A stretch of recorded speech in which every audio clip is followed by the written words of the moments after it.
Welcome back, guys. So today, for some reason, now we're in the middle of the winter, and for some reason it's like 60 degrees out, and tomorrow is going to be 18, so I feel like I live in a desert or something. So we're going to paint the underbody, take advantage of this weather. I have about an hour, I would say, of sunlight, so let's take advantage. And here we are. So this is where the gas tank used to be. These are the dreaded lines that we have to replace. But for now, let's focus on the body itself. You know, stuff like this, or like this. Little things like that, just to make sure it doesn't propagate.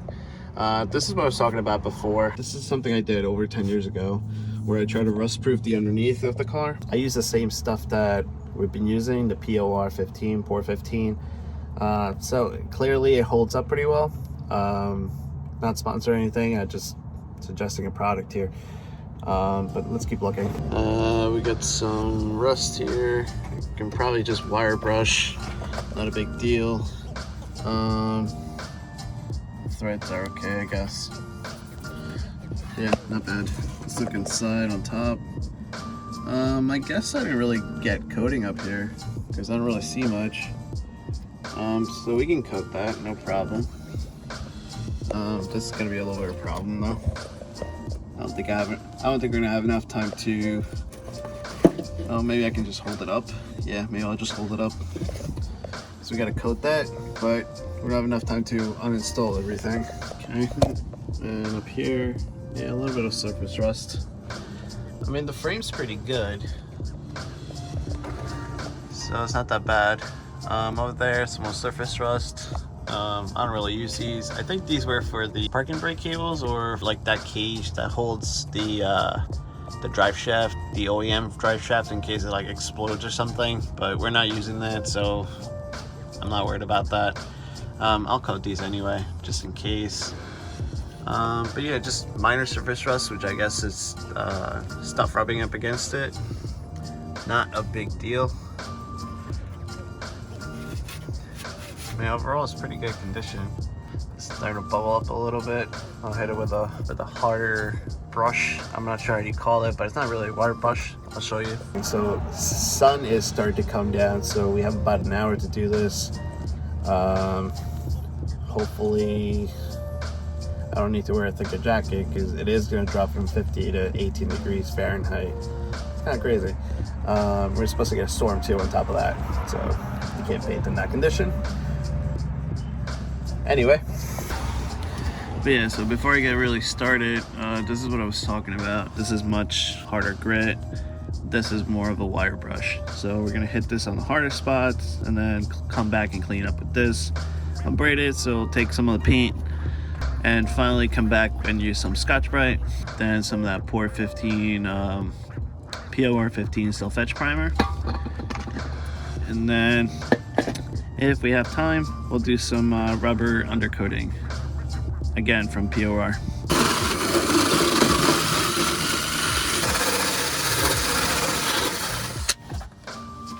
Well, this is hard to do with one hand.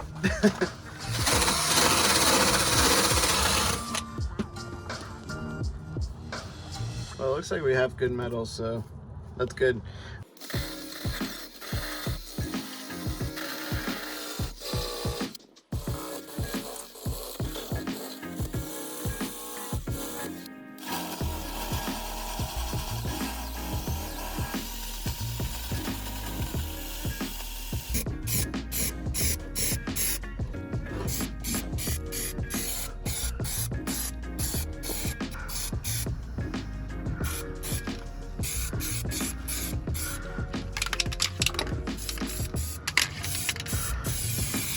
Alright, hang in there guys, we're making progress.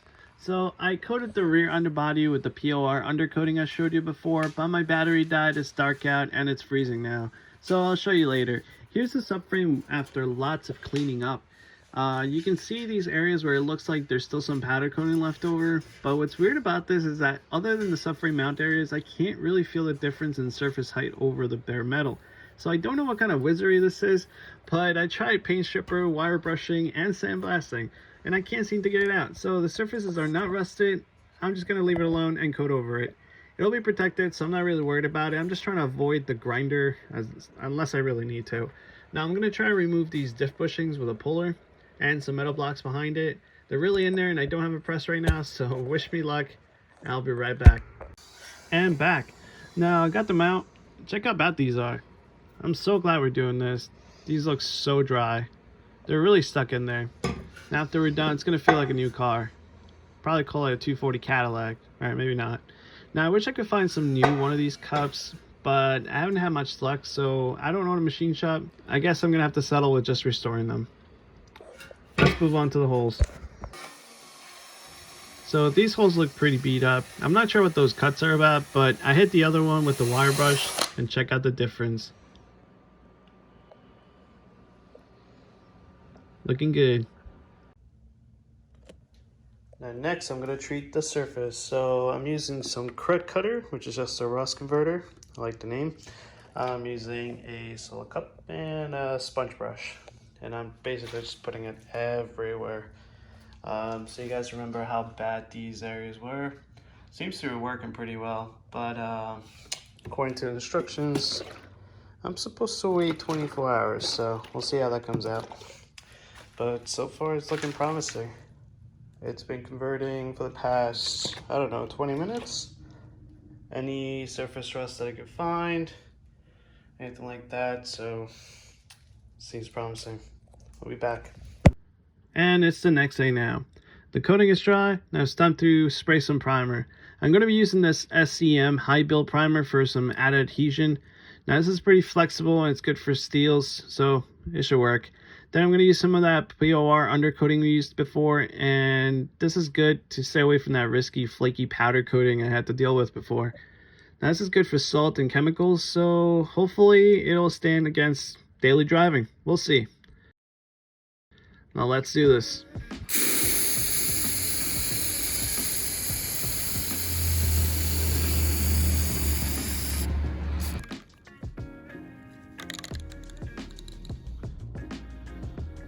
I guess I'm out of primer. I'm gonna have to switch over to some good old Rust-Oleum. Not the same quality, but it should do the job.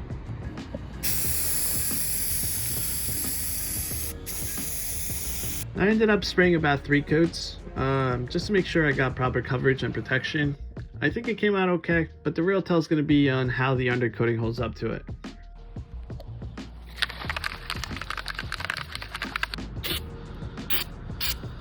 For the undercoating, I also gave it 3 coats total. This process took longer than I was expecting, mostly due to drying times in between coats and areas, just to avoid drips and pooling.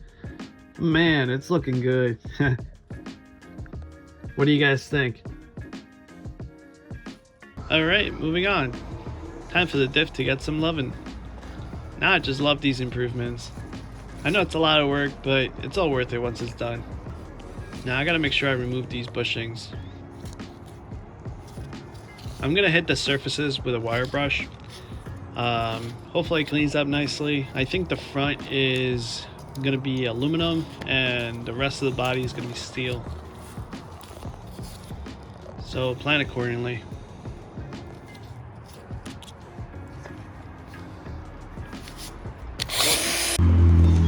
And here it is. Wow, I think it cleaned up nicely. Thankfully most of it was surface rust. Now for the bushings, you had this metal bushing inside the rubber bushing.